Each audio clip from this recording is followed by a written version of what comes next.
नमस्कार, मैं आपका दोस्त राहुल हिंदुस्तानी। फिलहाल हल्का आदमपुर के अंदर मौजूद हूं और बात करूं आपके सामने। गर्मी बहुत ज्यादा है और इससे ज्यादा गर्मी राजनीति के अंदर हो चुकी है। तो आज जानते हैं, हमारे साथ मौजूद है संग्रिया से विधायक अभिमन्यु पूनिया जी। नमस्कार जी। नमस्कार राहुल जी। आपसे एक बात पूछूंगा, आप कांग्रेस से युवा विधायक हैं संग्रिया से, और आज यहाँ जयप्रकाश जी के लिए वोटों की अपील करने आए हैं। क्या कुछ माहौल दिखता है राजनीति का? क्या कुछ लगता है आपको?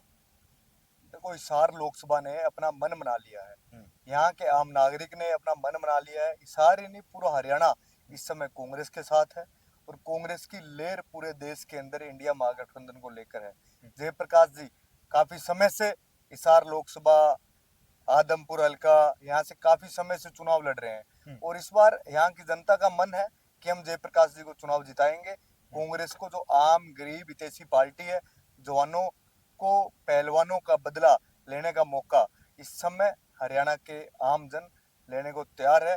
जिस प्रकार किसान आंदोलन में 700 किसान साथी शहीद हुए, जवानों पहलवानों का आंदोलन हुआ, आज बेरोजगारी चरम सीमा पर हरियाणा में है। पहले जो प्लॉट की व्यवस्थाएं गांवों के अंदर जो सरकारें करती थी, वो पिछले 10 सालों से नदारद है। भाजपा ने ऐसा कोई काम जमीन पर किया नहीं है कि जिससे भाजपा को वोट मिलने के यहाँ आसार हो। एक सवाल ये भी रहेगा, आपको क्या लगता है, हिसार की नहीं मानता, मैं पूरे हरियाणा में बात करता हूँ, हरियाणा में 10 सीटें हैं, कांग्रेस कितनी सीटें लेगी? कांग्रेस 10 में से 10 सीटें आज जीत रही है। आज खट्टर, जो कि हरियाणा के मुख्यमंत्री थे, वो चुनाव हार रहे हैं। मगर एक बात कहते हैं, खट्टर साहब ने फोन करके दिल्ली एक बात पूछी थी कि भाई 10 से 10 सीटें हम जीत रहे हैं। उनका वीडियो आता है कि 10 सीटें हम जीत रहे हैं, कांग्रेस कहती है 10 सीटें हम जीत रहे हैं, तो सीटें तो सब 10 ही है सारी। खट्टर जी तो पहले 75 भी जीत रहे थे।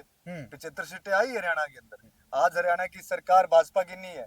आज भाजपा की सरकार गिर गई है। आज हरियाणा के अंदर पूर्ण बहुमत उनके पास नहीं है। जो सरकार बातें करती थी 75 पे, उस सरकार को सहारा लेना पड़ा सरकार को चलाने के लिए। और सबसे ज्यादा भ्रष्टाचार हरियाणा के अंदर देश की आजादी के बाद हुआ है, तो हरियाणा के अंदर इस सरकार के अंदर हुआ है, भाजपा की सरकार के अंदर हुआ है और भाजपा के मुख्यमंत्री खट्टर राज के अंदर हुआ है। एक बात और पूछूंगा, आप आदमपुर हल्के में घूम रहे हैं, हिसार लोकसभा का चुनाव चल रहा है उसमें घूम रहे हैं, तो क्या लगता है हिसार के अंदर अब की बार क्या कुछ रहेगी, कितनी की टक्कर है? क्योंकि पीछे बिजली मंत्री रणजीत सिंह सामने हैं, पिछले बिजली मंत्री भी रहे हैं, उन्होंने काम भी किए होंगे 5 साल राज के बाद, और यहाँ से इलेक्शन लड़ रहे हैं, तो कितनी की टफ आपसे टक्कर रहेगी उनकी? देखो, रंजीत जी को मंत्री बना दिया लेकिन परेशान है वो। रानिया ब्लॉक में कल मैं था, उनके विधानसभा रानिया है जहाँ से वो मंत्री बने, विधायक है। वो कांग्रेस राज में उनके कार्यकर्ता कहते हैं कि हमारी कांग्रेस राज में खूब चलती थी। अच्छा। विधायक नहीं थे तब भी, लेकिन जब से भाजपा में जाकर मंत्री बने हैं, तब से फोन का चलना बंद हो गया है। पटवारी मानता नहीं है।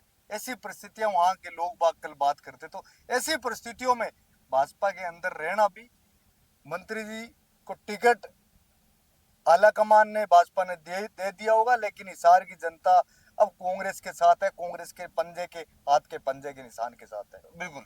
तो इन्होंने बताया किस तरीके से फिलहाल कांग्रेस के साथ फिलहाल हिसार की जनता है, मगर दमखम लगाने में बिजली मंत्री रणजीत सिंह ने भी कहीं कसर नहीं छोड़ रखी, क्योंकि पूरा दमखम लगा रखा है, पूरी हिसार के अंदर पूरी तरीके से मेहनत कर रहे हैं। एक आखिरी सवाल रहेगा, क्या कुछ रुझान रहेगा हिसार में? आप बता रहे हैं कि कांग्रेस जीत रही है, मगर शहर का क्या कुछ रहेगा? अपना पर्सनल तौर पे आप बताएं, कितने के वोटों से आपके ऊपर है या नीचे रहेगी? क्या कुछ बढ़ रहेगी? जीतेंगे तो कितने वोटों से जीतेंगे आप? वो आदमपुर में आज के समय 1 लाख से प्लस जयप्रकाश जी चुनाव जीत रहे हैं। जिन जिन हलकों में हम गए हैं, उन हलकों में ये परिस्थितियां हैं कि लोग, आम जनता सड़क पर, जनता चुनाव लड़ रही है इस समय कांग्रेस के प्रति।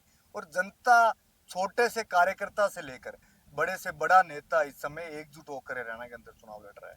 बिल्कुल। तो आपने सुना इनसे क्या कहा इन्होंने कि कांग्रेस की जनता कांग्रेस का इलेक्शन लड़ रही है, और बीजेपी कहती है कि हमारा इलेक्शन जनता लड़ रही है। तो आप कमेंट कर बताएं कि आखिर कौन किसके साथ है, और अब की बार हिसार की जो ताज है वो किसके सर के ऊपर सजेगा। तो मैं आपका दोस्त राहुल हिंदुस्तानी, हल्का आदमपुर से।